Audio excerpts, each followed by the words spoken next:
Gjesti kujdes mikrofonin. Ishte ky reagimi nga vllau i madh natën e mbrëmshme kur Jozi u bë pjesë e saunës. Siç duket, gjesti nuk dëshironte që askush t'ia prishën momentin me Eglin, dëshironte që të qëndrojë vetëm me Eglin dhe dëshironte që të ndaj momente vetëm me Eglin. Por Jozi, si natyrë kurreshtari që është dhe tani që është në nominim për të përzgjedhur si finalist i tretë apo i katërt, Jozi dëshiron që të marrë nga loja e gjestit, duke u afruar me gjestin, duke qëndruar me gjestin, sepse edhe gjatë kohës kur gjesti po grindej me Loredanën, ditë më parë, Jozi ishte ai i cili tha që mos më fut mua të grinde me gjestin, sepse ti e din se sa keq dal unë jashtë shtëpisë të Big Brotherit. Tani unë e di që këtë skenën të shtunën do ta bëjnë dramë dhe do të jetë një ndër skenat më të komentuara në shtëpi se si mundet gjesti të lagën Jozin me ujë, por Jozi ishte ai i cili u bë pjesë e saunës dhe dëshironte që të dëgjonte çfarë po ndodhen mes gjestit dhe Eglit, në një farë mënyre dëshironte që të provokon çiftin për të arritur që çifti të fillojnë të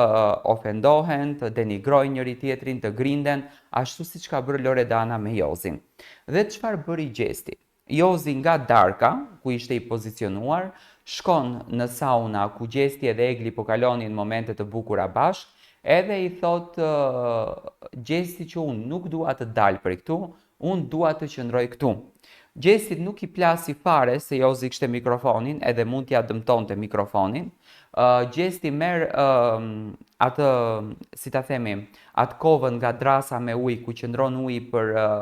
te sauna, edhe ja gjuan Jozit krejtësisht dhe aty ndërhyri produksioni duke thënë gjesti kujdes mikrofonin, pasi që gjesti i thonte që ti do dalësh prej këtu, ndërsa Jozi i thonte unë nuk dal prej këtu, dua të ri këtu. Gjesti i thonte ti do dalësh, Jozi i thot nuk dal dhe gjesti i thot del dhe kapën ja gjuan këtë ujë. Do me thënë, banorët janë në gjendje të bëjnë gjithçka vetëm e vetëm për të arritur qëllimin e tyre deri në fund. Tani më loja është kthyer në personale, nuk është më lojë Big Brotherit, tashi po luan shpirti i tyre, po luan inati i tyre, po luan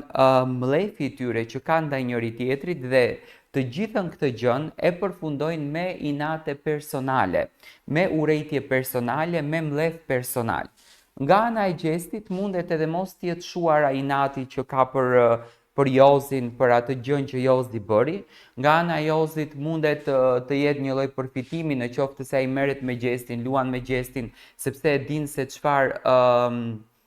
populariteti ka gjesti jashtë. Nëse do të ishte në një pikë më herët të lojës, unë jam shumë i bindur që do të kishte ardhur një zar fizi për këtë gjën që u bë, sepse është lagur edhe mikrofoni dhe Jozi dhe gjesti do të shkonin në një dënim nga vllau i madh apo diçka të tillë. Por thjesht faktit janë më në javën e fundit dhe jam shumë i bindur që vllau i madh nuk do të sjellën më zarfa apo nuk do të bën gjëra të tilla. Tani, ose ishte ky një provokim nga ana e gjestit që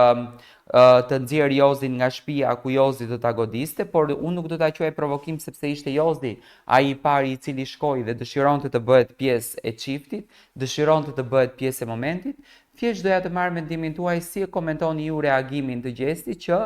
e lagu Jozin edhe e bëri krejtësisht qull. Dua të marr këtë mendim.